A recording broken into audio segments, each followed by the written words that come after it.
Hello everyone, welcome back to drsip. இந்த வீடியோல என்ன பார்க்க போறோம்னா டைப் ஆஃப் கோல்டு இன்வெஸ்ட்மெண்ட்ல என்னென்ன இருக்குன்றத பார்க்க போறோம். ப்ரீவியஸ் வீடியோல நம்ம கோல்டுக்கான இம்பார்ட்டன்ஸ், நம்மளோட போர்ட்ஃபோலியோல இம்பார்ட்டன்ஸ் பார்த்தோம். அதுல இப்ப நம்ம கோல்டுல இன்வெஸ்ட்மெண்ட் பண்ணணும்னா என்னென்னலாம் ஆப்ஷன்ஸ் இருக்குன்றத பார்ப்போம் இந்த வீடியோல. Physical gold, digital gold, paper gold, gold derivatives. Physical கோல்டுனா வந்து நம்ம ஜுவல்லரியா வாங்குறது, கோல்டு ஆர்னமெண்ட்ஸா, காயின்ஸா, பிஸ்கட்ஸா வாங்குறது. டிஜிட்டல் கோல்டுனா வந்து பேடிஎம், இடி மணி, போன்பே அப்படின்னா அதுல அந்த மாதிரி கோல்டுல நம்ம வந்து டிஜிட்டல் கோல்டா வாங்குறது. பேப்பர் கோல்டுன்னு பாத்தீங்கன்னா கோல்டு மியூச்சுவல் ஃபண்டுங்க, கோல்டு ETF, SGB, அதாவது சாவரின் கோல்டு பாண்ட், அந்த மெத்தட்ஸ்ல நம்ம இன்வெஸ்ட்மெண்ட் பண்றது பேப்பர் கோல்டு. கோல்டு டெரிவேட்டிவ்ஸ்னா கமாடிட்டியா ட்ரேட் பண்றது வந்து கோல்டு டெரிவேட்டிவ்ஸ்.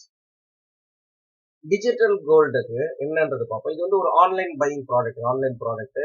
ஈவன் ₹1 கூட நம்மளால அதை வாங்க முடியும். இது யார் யாரெல்லாம் சர்வீஸ் ப்ரொவைடர்ஸா இருந்தாங்கன்னா ஜிபே, போன்பே, பேடிஎம், அப்புறம் மோட்டிலால் ஆசோல், HDFC செக்யூரிட்டி த்ரூலாம் நம்ம வாங்குறதுக்கு ஆப்ஷன்ஸ் இருந்துச்சு. இதுல இந்தியால வந்து பாத்தீங்கன்னா மெயினா 3 கம்பெனி வந்து இந்த டிஜிட்டல் கோல்டு வாங்குறதுக்கான ஆப்ஷன்ஸ் கொடுக்குறாங்க. இங்க யாருன்னா Augmont gold tech, MMTC PAMP India, digital gold India, இவங்க த்ரூ தான் நம்ம வந்து வாங்குவோம்.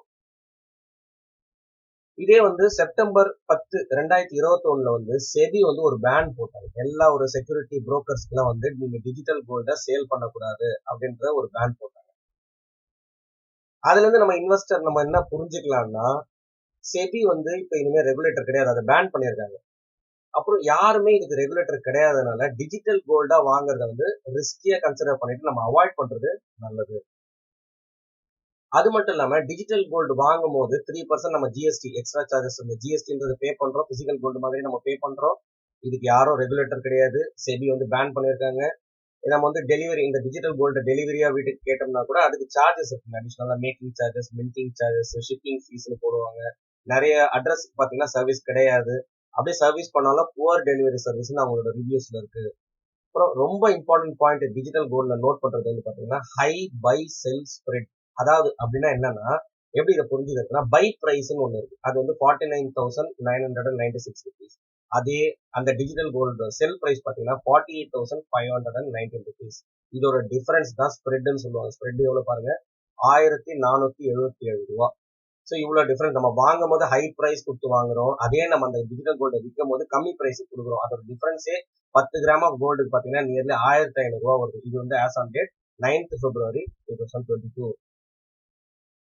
நெக்ஸ்ட் அடுத்த ஆப்ஷன் நம்ம பார்த்தோம்னா சாவரின் கோல்டு பாண்ட், SGBன்னு. இது ரொம்பவே நல்ல ஆப்ஷன். இதுலயும் பிளஸ் இருக்கு, மைனஸ் இருக்கு. நம்ம ஆஸ் அன் இன்வெஸ்டர் வந்து புரிஞ்சுக்கணும், இது நமக்கு சூட்டபிளா இல்லையான்னு புரிஞ்சுட்டு அதுக்கேற்ற மாதிரி நம்ம SGBல இன்வெஸ்ட்மெண்ட் பண்ணலாம். SGBயும் பாத்தீங்கன்னா ஒரு 3 மந்த்லி 4 மந்த்லி வந்து அவங்க வந்து கவர்மெண்ட் வந்து அனௌன்ஸ்மெண்ட் பண்ணுவாங்க. டிரான்ச்சஸா வந்து அவங்க வந்து அனௌன்ஸ்மெண்ட் பண்ணுவாங்க. கோல்டு பாண்ட் அனௌன்ஸ்மெண்ட் பண்றது இது வந்து கவர்மெண்டோட பேக்கப், RBI தான் இஷ்யூ பண்றாங்க, ரிசர்வ் பேங்க் ஆஃப் இந்தியா. அதனால வந்து சாவரின் கேரண்டி இருக்கு, கவர்மெண்டோட கேரண்டி இருக்கிறதுனால நம்ம தைரியமா இதுல இன்வெஸ்ட்மெண்ட் பண்ணலாம்.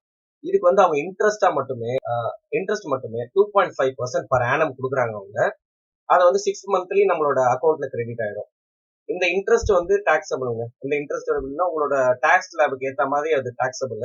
மற்றபடி அவங்க எதுவும் டிடிஎஸ் எதுவும் பிடிக்கிறது இல்லை. அதுக்கு வந்து ஒரு மெச்சூரிட்டி பீரியட் இருக்கு. அந்த மெச்சூரிட்டி பீரியட் வந்து 8 வருஷம் வரைக்கும். அது நம்ம மெயின்டைன் பண்ணிட்டோம்னா அந்த 8 வருஷத்துக்கு அப்புறம் கிடைக்கிற கேபிட்டல் கெயின் வந்து கம்ப்ளீட்லி டாக்ஸ் ஃப்ரீ. இதுதான் இருக்கிறதுல பெரிய பிளஸ். இப்போ இதோட மைனஸ்ன்றது பார்த்தோம்னா அதே தாங்க மைனஸ். 8 வருஷம் ஹோல்டு பண்ணணும்ன்றது மைனஸ். இது வந்து எல்லா இன்வெஸ்டருக்கும் சூட்டபிள் கிடையாது. இப்போ வயசானவங்களா இருப்பாங்க, அவங்களுக்கு வந்து நடுவில் வந்து ஒரு பண தேவை இருக்குன்னா உடனே இதை செல் பண்ண முடியாது. அப்புறம் வந்து ஒரு கோல்டு பிரைஸ் ஹையா போயிருக்கு, இன்னைக்கு வாங்கினதை விட பிரைஸ் ஏறி இருக்கு, ஒரு 6 மாசத்துல இல்ல 1 வருஷத்துல இல்ல 2 வருஷத்துல ஏறி இருக்கு, இப்ப எனக்கு நான் வந்து வெளியேறணும் அப்படின்னாங்கன்னா உங்களுக்கு வந்து இதுல வந்து முடியாது. ஏன்னா இந்த மெச்சூரிட்டி நம்ம வந்து கண்டிப்பா மெயின்டைன் பண்ணணும் 8 வருஷம் வரைக்கும். 8 வருஷம் வரைக்கும் மெயின்டைன் பண்ணாதான் நமக்கு வந்து டாக்ஸ் ஃப்ரீ. ஆனா வந்து வித்ட்ராவல் அலோவ் பண்றாங்க எப்பன்னா 5 வருஷத்துக்கு அப்புறம் அலோவ் பண்றாங்க. 5 வருஷத்துக்கு அப்புறம் நம்ம வெளியேறணும்னா டாக்ஸ் பெனிஃபிட் கிடையாது. இந்த பாயிண்ட நம்ம நோட் பண்ணிக்கணும். இது யாருக்கு சூட்டபிள்னா, ஒரு யங்ஸ்டர் இருக்காங்க, அவங்க வந்து அவங்க பசங்களுக்காக நான் வந்து கோல்டு சேர்க்கிறேன், ஒரு லாங் டேர்முக்கு நான் கோல்டு சேர்க்கிறேன், ஒரு 5 வருஷம் 10 வருஷம் 15 வருஷத்துக்காக நான் கோல்டு சேர்க்கிறேன், அப்போ அவங்களுக்கு வந்து கண்டிப்பா இது வந்து சூட்டபிள். அடுத்தது இன்னொரு பாயிண்ட் முக்கியமா நோட் பண்றது என்னன்னா, மெச்சூரிட்டி அன்னைக்கு, அதாவது 8 வருஷத்துக்கு அப்புறம் ஒருவேளை நம்ம ஏற்கனவே பார்த்த மாதிரி கோல்டோட பிரைஸோட வேரியேஷன் ரொம்ப இல்ல அந்த பர்டிகுலர் டைம்ல வந்து லீஸ்ட் பெர்ஃபார்மர், ஏற்கனவே போன வீடியோல நம்ம பார்த்துருப்போம் டிஃபரெண்ட் அசெட் வந்து எப்படி எல்லாம் பெர்ஃபார்ம் பண்றாங்கன்ட்டு. ஒருவேளை நம்ம அந்த 8 வருஷம் முடிகிற டைம்ல லீஸ்ட் பெர்ஃபார்மிங்கா இருக்கு, கோல்டோட பிரைஸ்லாம் விழுந்திருக்குனாலும் ஆட்டோமேட்டிக்கா நீங்க வந்து 1 மாசம், 6 மாசம் இல்ல 1 இயர் கூட எக்ஸ்டெண்ட் பண்ண முடியாதுங்க. அந்த ஆப்ஷனே கிடையாது. ஆட்டோமேட்டிக்கா அன்னைக்கு டேட்டுக்கு என்ன அமௌண்ட்டோ அது உங்க பேங்க்ல கிரெடிட் ஆயிடும். லிக்விடிட்டின்னு பாத்தீங்கன்னா இதுல வந்து 2 டைப்பா வாங்கலாம். நான் டிமேட் மோடு, டிமேட் மோடு.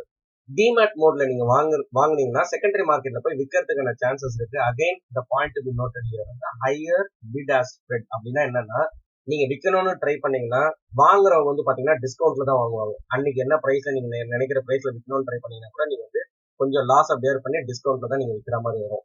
அடுத்து லாஸ்ட் வந்து என்ஆர்ஐஸ் வந்து இதுல இன்வெஸ்ட்மெண்ட் பண்ண முடியாது.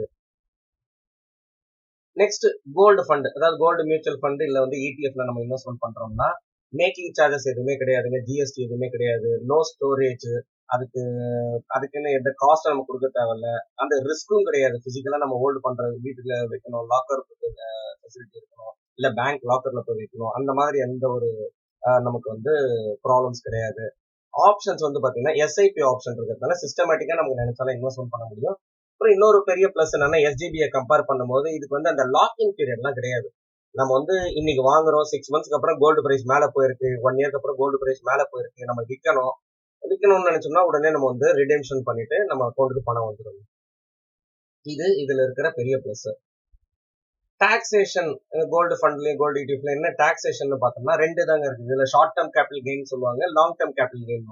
3 வருஷத்துக்கு முன்னாடி நம்ம வந்து mutual fund gold ETF gold mutual ஃபண்ட்ல நம்ம ரிடம்ஷன் பண்ணோம்னா ஷார்ட் டேர்ம் கேபிட்டல் கெயின், அதுல வந்த கெயின் எல்லாமே பாத்தீங்கன்னா உங்க இன்கம் கூட ஆட் ஆயிடும். So as per income tax slab நீங்க வந்து அந்த எந்த ஸ்லாப்ல இருக்கீங்களோ அந்த வருஷத்துல அந்த பினான்சியல் அதுக்கேற்ற மாதிரி நீங்க பே பண்ணணும். வேற நீங்க லாங் டேர்ம் கேபிட்டல் கெயின்னா 3 வருஷத்துக்கு மேல ஹோல்டு பண்ணிருந்தீங்கன்னா 20% இண்டெக்ஸேஷன் பெனிஃபிட் கிடைக்குது. இண்டெக்ஸேஷன் பெனிஃபிட்னா உங்களுக்கு இன்ஃபிளேஷனுக்கான பெனிஃபிட் போக மீதி இருக்கிறதுக்கு தான் நீங்க 20% அந்த கேபிட்டல் கெயின் பே பண்ணணும். இதோட நம்ம இந்த வீடியோட எண்டுக்கு வந்தாச்சு. உங்களுக்கு இந்த வீடியோ பிடிச்சிருக்கோன்னு நம்புறேன். இந்த வீடியோ பிடிச்சிருந்தா லைக் பட்டனை ப்ரெஸ் பண்ணுங்க. அது எனக்கு வந்து இன்னும் நிறைய வீடியோஸ் போடுறதுக்கு மோட்டிவேஷனா இருக்கும்.